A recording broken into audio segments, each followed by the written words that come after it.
The American empire is in the process of deep decline and decay.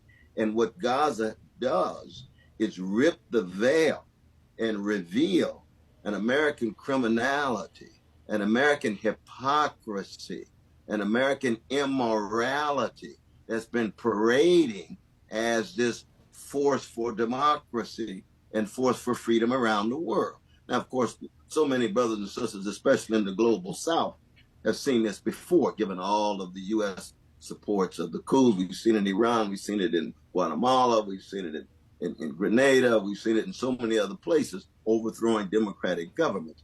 But the whole world now sees in real time immeasurable, indescribable suffering of our precious Palestinian brothers and sisters, with genocidal assaults, with ethnic cleansing, and the apartheid conditions, so that Israel, as a satellite of the American empire, becomes the mediating force to reveal to the world the American criminality. And of course, it's also Israeli criminality as well.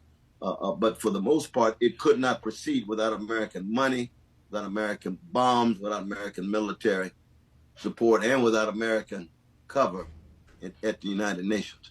Well, if I bring it to what's happening in the political climate today and on the U.S. front, recently when Kamala Harris was asked if, U.S. aid to Israel would be used as leverage, she said we mustn't conflate between the Israeli people and the Israeli government, which sends a message that, that the U.S. wouldn't use aid as some sort of leverage. How do you see that?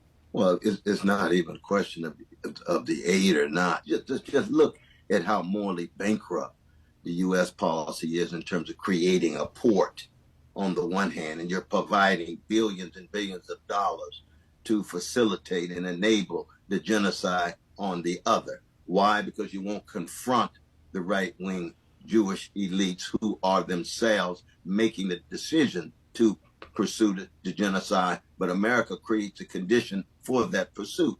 And so Kamala Harris and the others would have to acknowledge, and I've said this on many occasions, their particular policy makes them war criminals.